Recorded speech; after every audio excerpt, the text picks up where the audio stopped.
안녕하세요. 저는 30살 예비 신부고 신랑 될 사람도 저와 같은 나이인 30살입니다. 올해로 연애는 5년째를 맞았어요. 결혼식 날짜를 저희 연애 시작한 기념일로 맞추기 위해서 정신없이 준비 중입니다.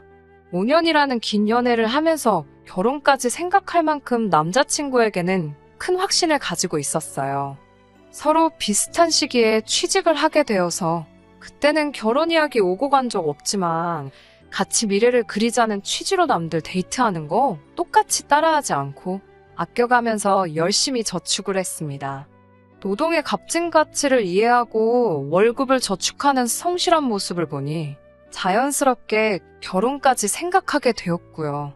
그런데 도대체 무엇이 남자친구를 저렇게 만든 것인지 조금 서두르는 감이 있었지만 앞서 말씀드린 대로 우리가 연애를 시작한 기념일에 맞춰서 식을 올리고 싶었기 때문에 결혼식을 조금 급하게 준비하게 되었습니다.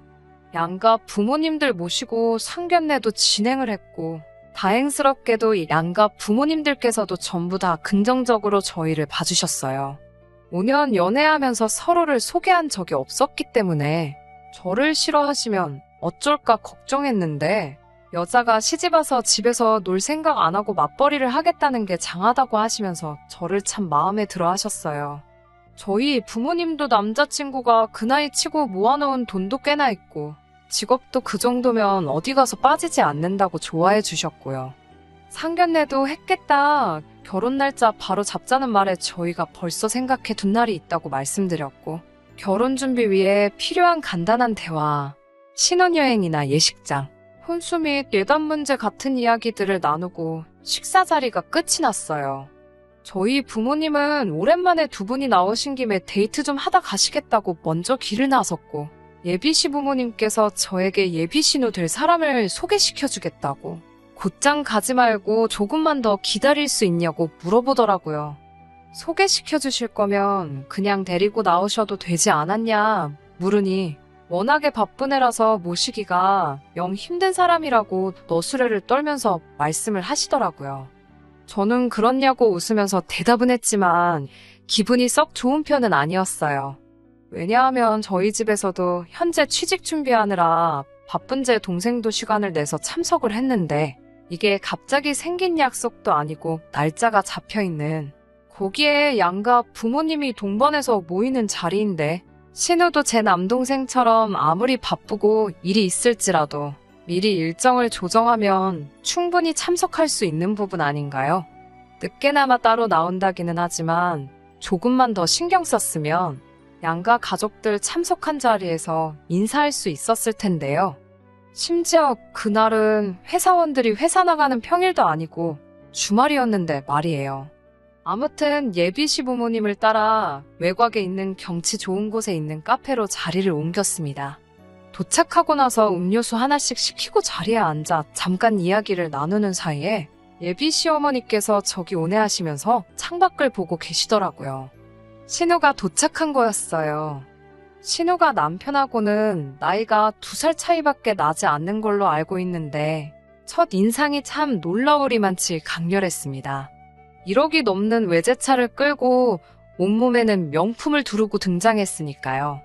차에 대해서는 잘 모르지만 예비 시어머니께서 마치 제게 자랑이라도 하듯이 저 차가 1억이 넘는 거라고 말씀하셔서 그게 비싼 외제차인지는 그때서야 알았습니다. 외제차임을 몰랐다고 감안하더라도 몸에 걸치고 있는 고가의 명품들이 신우가 돈 꽤나 있어 보이고 돈 있는 걸 티내기 좋아하는 스타일이라는 걸 알 수 있었어요. 그 화려함에 놀라는 것도 잠시. 신우의 첫인상은 그야말로 엉망이었습니다. 저를 본체만 채하면서 제 앞에 털썩 앉더니 저를 위아래로 훑어보더라고요. 제가 무슨 브랜드 가방을 들고 있는지, 제 휴대폰은 얼마나 최신형인지, 제가 입고 있는 옷은 뭔지, 제 가방 안에 들어있는 화장품은 어디 걸 쓰는지 확인하듯이 위아래로 저를 쭉 스캔하더라고요.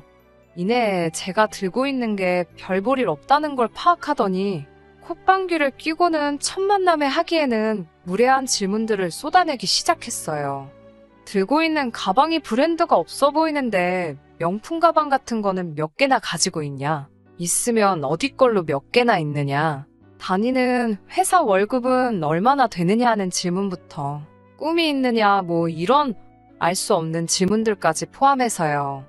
제 대답이 마음에 안 들었는지 예비 신우는 자기가 이러고 있는 시간에도 얼마를 더 벌 수 있는지 아느냐 하는 알 수 없는 말을 남기고 괜한 일로 시간 낭비했다는 식으로 투덜대더니 이만 가보겠다며 혼자 자리를 떠나더라고요. 동생이 결혼할 상대 앞에서 그렇게 무례한 행동들을 쏟아냈는데도 예비 시부모님이나 남자친구는 예비 신우한테 아무 말도 안 하고 오히려 눈치를 보듯이 어려워한다는 게 느껴졌습니다. 남자친구한테도 따로 너네 누나 왜 저러냐고 물어보고 싶었지만 속으로 꾹꾹 눌러 참았습니다. 어차피 결혼을 한다고 하더라도 저 신우와 제가 1년에 몇 번이나 마주칠까 하는 생각이 들었거든요. 저를 소개받는 어찌 보면 가족 모임일 수도 있는 자리에도 본인이 바쁘다는 핑계로 도착도 늦게 했고 자리에 와서도 얼마 있지도 않아서 다른 가족들 의사도 물어보지 않고 혼자 떠났으니 결혼 후에도 그렇게 마주치며 살 일은 없을 거라고 생각하고 신우의 무례는 저 혼자 모르는 척 하기로 했습니다.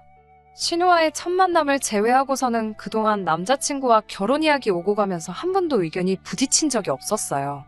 그런데 정말 생각하지도 못한 문제로 남자친구와 충돌이 생겨버려서 당황스러운 상황이에요. 예단과 예물은 양가 부모님들 허락하에 생략을 하기로 결정했고 남자친구와 제가 여태 연애하면서 모아놓은 돈이 상당했기 때문에 돈을 합쳐서 경기도권 신도시에 있는 신축 아파트를 매매하기로 했습니다. 혼수는 양가 부모님들께서 반반씩 보태 채워주시기로 했고 스드메부터 해서 그 외 다른 준비들 모두 정말 아무런 의견 다툼 없이 자연스럽게 진행되고 있었어요. 행복한 신부가 되는 것 말고는 이제 더는 남은 게 없다고 생각했는데 남자친구가 그런 제 기대에 찬물을 확 끼얹어 버렸네요. 저희 둘 다 직장에 다니고 있고 각자 벌이도 나쁘지 않은 편이라서 돈 문제에 대해서는 걱정 없을 거라 생각했어요. 다행히 모아놓은 돈으로 신혼집을 매매로 들어가기 때문에 저와 남자친구 버는 돈 쪽쪽이 저금을 할 수 있을 거라는 생각에 너무 기분이 좋았거든요. 요즘 대출 없이 시작하는 게 보통 힘든 일이 아니잖아요. 각자 월급의 일부는 생활비로 보태고 남은 돈에서 100만 원씩 모아 따로 적금을 들어 1년에 한 번씩은 해외여행을 가려던 계획도 있었어요. 생활비와 각자 용돈, 그리고 해외여행을 위한 적금을 제외한 나머지 금액은 미래에 태어날 아이라든지 아니면 더 나은 미래를 위해 다 저금을 할 계획이었고요. 모을 돈 빼고 낭비만 하지 않는다면 금세 돈이 모여서 10년 뒤에는 서울에 있는 아파트로 옮길 수도 있지 않을까 하는 생각도 하고 있었거든요. 그런데 문제가 발생했어요. 남자친구한테 우리가 앞으로 결혼하면 이렇게 해서 돈을 모으고 하자고 설명을 하고 있었는데 남자친구는 조금 시큰둥한 표정으로 듣고 있더라고요. 남자친구 말은 앞으로 우리가 결혼하고 맞벌이를 한다고 해도 그 기간이 길어봐야 얼마나 길겠냐는 이야기를 하더라고요. 언젠가 우리 둘 사이에 아이도 생길 텐데 그렇게 되면 아이 어린이집 보낼 때까지는 외벌이 생활을 해야 하지 않겠냐는 생각을 갖고 있더라고요. 저는 아이가 태어난다 하더라도 계속 회사에 다닐 계획이기 때문에 상주하시는 돌보미분을 부르거나 시어머니나 친정어머니에게 어느 정도 돈을 드리고 제가 계속 회사에 나가는 게 좋지 않겠냐고 제 생각을 말해줬어요. 어차피 필요한 지출이면 최소화해서 수입을 최대화할 수 있는 방법이라고 믿고 있었으니까요. 제가 맞벌이를 계속 하겠다는데도 남자친구는 아직도 시큰둥한 표정이었지요. 그래가지고 돈이 모이겠냐고요. 아무리 시어머니나 친정어머니가 봐주신다고 하더라도 돌보미를 고용하면 들어가는 돈만큼은 드려야 되지 않겠냐. 그리고 두 분이 만에 하나 아이를 봐주실 수 없는 상황이 되면 꼼짝없이 상주하는 돌보미를 드려야 하는데 한 사람 버는 게 그 사람 월급으로 빠질 것이고 그러면 우리 수중에 뭐가 남겠냐고. 맞벌이를 하는 거나 외벌이를 하는 거나 큰 차이가 없는 것 아니냐고 하더군요. 물론 아이돌 보는데 들어가는 비용이 큰 것은 사실이지만 제 월급이 돌보미분을 써도 모자랄 정도가 아니거든요. 물론 엄청 많이 남는 것도 아니지만요. 그래도 단돈 50만 원, 100만 원이라도 더 벌게 될 텐데 그게 외벌이랑 뭐가 다르냐는 말은 조금 서운했어요. 둘이서 월급도 그렇게 큰 차이가 나는 게 아니거든요. 남자친구 말은 앞뒤도 조금 안 맞았지요. 아이 때문에 회사를 그만두는 건 싫다. 맞벌이를 계속하면 좋겠다고 하는데 돌보미도 쓰기 싫고 양가 부모님께 돈을 드리는 것도 싫다. 그런데 또 아이는 가졌으면 좋겠다. 사실 말도 안 되는 억지잖아요. 그래서 당최 당신 생각은 어떻길래 말하는 것마다 다 싫다고 하는 거냐고. 내 생각보다 좋은 생각이 있으면 말해달라고 했어요. 그랬더니 앞뒤 다 잘라먹고 자기 누나, 그러니까 예비신우 이야기를 하더라고요. 누나가 타는 차 봤지? 누나가 들고 있는 가방도 봤지? 이러면서 대체 무슨 말을 꺼내려고 자기 누나 이야기를 저렇게 늘어놓는가 싶었습니다. 그런데 남자친구는 제게 정말 어이없는 제안을 제게 하더군요. 저랑 남자친구의 월급을 합치면 700만 원 언저리 정도 되는 돈이거든요. 당장은 우리 둘뿐이니까 생활비는 50만 원 정도면 충분하지 않냐고 하네요. 다 큰 성인 둘이서 생활비가 어떻게 50밖에 나오질 않느냐 하니 회사 식당에서 저녁까지 먹고 들어오고 차는 사지 말고 대중교통을 이용해서 출퇴근하고 허리띠를 졸라매서 모으자고 하더라고요. 아무리 아낀다고 해도 각자 써야 할 돈의 식비며 교통비까지 50만 원으로 때우자는 게 말이 안 된다고 생각했어요. 회사 식당이 아무리 가격이 싸도 둘이서 두 끼를 해결하면 최소 20만 원이고 교통비까지 생활비에서 충당하면 15만 원 정도 나오거든요. 그런데 나머지 돈으로 관리비며 공과금을 다 내는 게 말이나 되나요? 그리고 주말에는 물만 마시고 살 것도 아니잖아요. 갑자기 남자친구가 돈만 열심히 모았지 사실 경제관념이 하나도 없는 게 아닐까 하는 생각이 들기 시작했어요. 그래서 한 달에 650만 원을 다 저금을 하자는 거냐고. 무작정 모은다고 다 좋은 게 아닌 것 같다. 돈 아끼는 것도 좋지만 그건 절약을 넘어서 궁상을 떠는 게 아니냐고. 그렇게 살기는 싫다고 말했더니 남자친구가 말하길 저금을 하려는 건 또 아니라고 하네요. 이어서 한 말을 결론부터 말씀드리면 피땀 흘려 벌은 내 돈을 자기 누나한테 다 줘야겠다고 합니다. 참 순간 어이가 없어서 말도 안 나오고 멍 때리게 되더라고요. 애초에 50만 원 가지고 생활하는 것부터가 말이 안 되는데 나머지 돈을 전부 자기 누나에게 가져다 바친다니 그건 말도 안 되는 소리라고.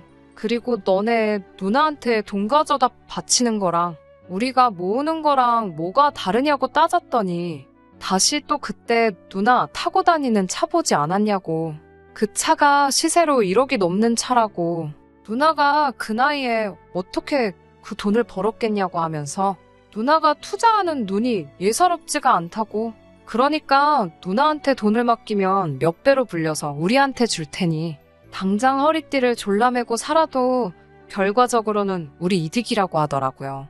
일단 누나가 목돈을 한 번만 들어주면 그때 가서는 자기 혼자 외벌이를 해도 여유자금이 넘쳐나는 상황이 될 테니 무조건 자기 누나한테 돈을 맡겨야 한다는 겁니다. 궁성맞게 사는 게 싫으면 일단 50만 원으로 생활하고 추가적으로 돈이 더 필요할 때마다 누나한테 돈을 타서 쓰면 된다고 하더라고요. 어이가 없어서 나보고 지금 결혼하고 나서 신우한테 내가 필요한 게 있다고 허락 맡은 다음에 돈을 타서 쓰라는 말이냐고 화를 냈더니 제 말을 곧대로 들어서는 바로 그 말이라고 맞장구를 치면서 역시 이해력이 빠르다고 싱글벙글 좋아하더라고요. 저야 평생 저금만 해왔지 투자 그런 쪽에는 관심도 없고 해서 그래도 예비신우 행색이 돈이 엄청 많은 티를 팍팍 내고 다녔으니 저는 예비신우가 어디 잘나가는 펀드 매니저 같은 그런 사람인 줄 알았어요. 아무튼 누나가 대체 뭐에 투자를 하길래 그렇게 돈이 많냐고 물으니 더욱더 할 말을 잃게 만들더라고요. 누나가 요 몇 년 사이에 코인을 해서 돈을 좀 벌었다고 자랑처럼 말을 하네요.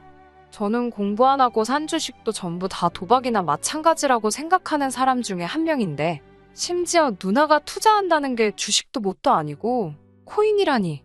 그 말을 들으니 웃음조차 나오지 않더라고요. 코인은 개인적으로 생각하기에 너무 위험한 것 같아서 조금 아닌 것 같다.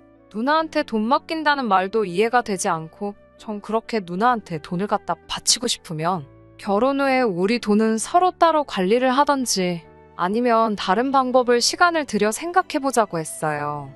그랬더니 남자친구는 곧바로 성질을 내면서 너 지금 우리 누나 실력을 무시하는 거냐고.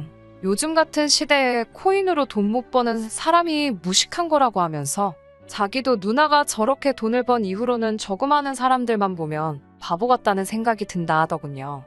자기가 저랑 연애하면서 취직 후 5년 가까이 모은 돈을 다 합쳐봤자 누나가 1년 동안 벌어들인 돈보다 훨씬 적다면서 말이죠. 자기 누나는 클릭 한두 번만 해도 몇백만 원을 버는데 자기는 하루에 몇 시간씩 일해서 그 돈 버는 게 회의감이 든다고 하더라고요. 열심히 일하는 사람들이 이해가 안 간다고 세상이 변했고 돈 버는 방법은 따로 있는데 너도 젊은 사람이면 젊은 사람답게 투자하면서 살아야지. 옛날 사람들 하는 방식으로 저축만 해서 어떻게 부자가 되겠냐고 한 소리를 하더라고요. 하여튼 저는 남자친구에게 내가 일해서 번 돈, 너네 누나한테 맡길 생각 없다고 재차 제 생각을 전했습니다. 남자친구는 끝까지 평생 저축만 해서는 부자 못 된다고 다시 한번 잘 생각해보라고 저를 설득해왔고요. 그렇게 벌써 일주일이 지났네요. 남자친구도 일부러 핑계를 대며 안 보고 있어요. 얼굴 보면 또 그 이야기 할까 봐서요. 지금도 연락이 오면 생각해봤냐고 물어보는 말 말고는 저를 일주일이나 안 봤는데 궁금한 건 따로 없는지, 내 걱정은 안 되는 건지, 그냥 내 월급 지네 누나한테 맡길 생각뿐인 것 같아요. 남자친구 말대로 저축만 해서 부자 되는 게 불가능한 세상이 되었다는 건 저도 충분히 인정하는 바입니다. 그래도 제가 번 돈을 그대로 예비 신우 될 사람한테 맡기는 것만큼은 하고 싶지 않네요. 이 결혼을 다시 생각해봐야 하는 걸까요? 참 고민이 됩니다. 후기 보내드립니다. 한동안 집에서 한숨만 쉬고 다니니 어머니께서 저한테 무슨 걱정이 있느냐 물어보시길래 숨기려고 했지만 있는 그대로 남자친구의 누나를 처음 만난 그날부터 전부 이야기하게 되었어요. 어머니는 코인이니 그런 거 잘 모르시는 편이지만 뉴스로 그 내용을 조금 접하셨기 때문에 저랑 똑같이 부정적인 시각이셨습니다. 그렇게 돈을 쉽게 벌면 세상 천지에 누가 일을 하겠냐고 하시면서요. 제가 남자친구가 좋아서 끝까지 결혼하겠다면 저를 말리지는 않겠지만 금전 감각이 하나도 없는 것 같다고 제가 아무쪼록 옳은 결정을 내렸으면 좋겠다고 하시더라고요. 몇 날 며칠을 고민하다가 남자친구와는 확실히 단판을 지어야겠다 싶은 생각이 들어서 남자친구를 불러냈어요. 5년 연애하면서 그동안 봐온 모습이 있기 때문에 허황된 꿈을 접고 성실하게 살았으면 좋겠다고 설득을 해보려 했는데 제가 바보 같았네요. 그날 이후로 2주가 다 돼서 만나는 거였는데도 남자친구는 대뜸 저한테 대답부터 요구하더라고요. 그래서 제가 생각한 대로 월급을 너희 누나에게 맡기는 건 아무리 생각해도 아니라고 말을 해줬습니다. 그런데 남자친구도 월급을 맡기는 건 자기도 생각해봤는데 조금 아닌 것 같다며 제 말에 동의를 하더라고요. 그때 설마 그동안 혼자 반성하고 제정신을 차렸나 싶어서 조금 감동스럽기도 했는데 그런 게 아니었네요. 기어이 저를 더 실망시키더라고요. 저랑 안 만나는 동안 누나한테 자주 찾아가며 상담을 받았답니다. 누나 말로는 한 달에 한 번씩 월급 650으로 투자해봐야 푼돈밖에 안 된다고. 어차피 자기한테 돈 관리를 맡길 거면 저희 신혼집 사려고 모아놓은 그 돈을 맡기라고 했답니다. 돈이 돈을 벌어준다고 이왕 하는 거 통 크게 하는 게 낫지 않겠냐고요. 한두 달만 맡겨놔도 경기도권 신축이 아니라 서울 강남에 있는 한강뷰가 보이는 아파트에서 신혼생활을 시작할 수 있을 거라고 굳게 믿고 있더라고요. 이쯤 되니까 남자친구가 사람이 아니라 뭔가에 미친 광신도처럼 보였습니다. 무슨 말을 해도 듣지를 않고 자꾸 누나가 타고 다니는 차, 누나가 차고 다니는 시계 이야기만 하면서 우리도 그 정도는 해야지 않겠냐고 이미 벌어놓은 돈인 것처럼 차는 무슨 외제차 뭐를 뽑고 아파트는 어디 뭐가 좋다더라. 벌써 머릿속에 꽃밭을 그리고 있더라고요. 혼자 주절주절 떠들고 있는 남자친구 말을 멈추고 말했어요. 초치는 것 같아 미안하지만 너네 누나한테 돈 가져다 주는 건 너 혼자 하라고요. 남자친구는 이해를 할 수 없다는 표정으로 그게 지금 진심으로 하는 말이냐고 제게 묻더군요. 돈을 벌 수 있는 기회를 주는 건데 굴러들어온 복을 스스로 차냐고. 이런 기회 흔하지 않다고 하면서 결혼하려고 제가 모아놓은 돈까지 자기 누나를 자꾸 믿고 맡기라는 식으로 막무가내였습니다. 여태까지 내가 피땀 흘려 모은 돈을 너네 누나한테 맡길 생각도 없고 앞으로 내가 벌게 될 월급도 내가 관리할 거지 너네 누나한테 맡길 생각 없다고요. 결혼 준비하면서 예약해둔 것들은 다 취소할 거고 위약금도 내가 내 돈으로 낼 테니 그냥 우리는 이제 여기까지 하자고 헤어지자고 말했어요. 헤어지자는 말을 하니까 남자친구도 표정이 어두워지더라고요. 그러더니 저한테 악담을 쏟아내기 시작했어요. 평생 그렇게 월급 모아서 살라고 자기는 자기가 모아놓은 돈이라도 맡겨서 부자가 될 거고 그때 가서 제 앞에 다시 나타나겠다고 하더군요. 자기가 외제차 끌고 와서 성공한 모습 보여주겠다고 그리고 그때가 돼서 자기 바짓가랑이를 붙잡고 후회해도 안 받아줄 거라고요. 그리고 그깟 위약금 푼돈은 앞으로 벌어들일 거 생각하면 얼마 되지도 않는 거라고 지가 내겠다고 큰 소리 떵떵 치더라고요. 그렇게 5년 연애에 결혼이 코앞이던 남자친구와의 인연의 종지부를 찍었습니다. 억울하고 화가 나지만 차라리 잘된 일이라고 생각해요. 이렇게도 설득이 되지 않을 사람이었다면 제가 무슨 말을 했어도 듣지 않았을 테니까요. 그 뒤로도 따로 연락도 없고 별다른 문제 없이 안전이별한 것 같습니다. 여태까지 성실하던 남자친구를 그렇게 만들다니 돈이라는 게 참 무서운 것 같아요. 아무튼 후기 기다려주신 분들께도 감사드려요. 안녕하세요. 제가 이렇게 몇 달 만에 또 후기를 보내게 될 줄은 몰랐네요. 후기에 후기라고 해야 할까요? 아무튼 전 남자친구와 이별 후에는 그냥 일만 하면서 살았어요. 저희 부모님도 차라리 잘된 거라고 저를 격려해 주셨고 저도 시간이 지나니 자연적으로 잊혀지게 되더라고요. 그래서 정말 까맣게 잊고 살았는데 얼마 전에 회사 일로 출장이 있어서 어딜 좀 다녀오게 되었어요. 한참 업무를 보고 나서 출장 업무가 끝나고 돌아가는 날 아침에 출장지에 있는 커피숍에 들렸습니다. 거기서 누굴 봤는지 아세요? 어딘가 낯이 익은 사람이 주문을 받고 있더라고요. 웬만해선 한 번 본 사람은 잘 까먹을 텐데 첫 인상이 그만큼 강렬했으니 그 얼굴을 잊을 수가 없더라고요. 전 남자친구의 누나였어요. 지금쯤 남동생 돈 굴리면서 그 잘난 외제차 끌고 다니고 계셔야 할 분이 거기서 뭐하고 있나 싶더라고요.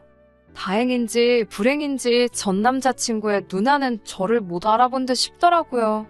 솔직히 이런 마음 가지면 안 되는 거지만 그 모습을 보고 있으니 뒤시하기가 궁금해서 참을 수가 없었어요. 그래서 전 남자친구랑 연애할 때 같이 알고 지내던 친구를 찾아 속사정에 대해서 물어봤는데 참 사람 일이라는 게 전 남자친구는 저한테 큰 소리 떵떵 친 대로 자기가 여태 모은 돈 들고 누나를 찾아갔나 봅니다. 처음에는 돈 꽤나 벌었다나 봐요. 그렇게 소원하던 외제차도 뽑아서 떵떵거리고 다녔다네요. 여기저기 돈 자랑하러 다니고 주변 사람들한테 비싼 술도 사주고 했대요. 그런데 어쩌다가 투자를 한 게 큰 손실을 내게 되면서 그거 메꾼다고 전 남자친구도 그의 누나도 같이 명품 가방이며 시계며 팔기 시작해서 어떻게든 해보려고 했답니다. 그런데 그것마저 잘 안 돼서 그 자랑스러운 외제차도 팔았고 마지막에는 대출까지 해가면서 본전을 찾으려고 했다는 겁니다.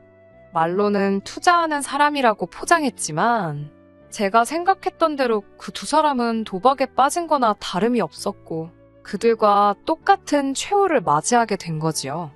둘 다 쫄딱 망하고 심지어 전 남자친구는 회사 돈에까지 손을 대서 현재는 연락도 안 되는 상황이라고 하네요. 남자친구 누나는 제가 본 대로 지방까지 내려와서 아르바이트를 전전하고 있는 상황이고요.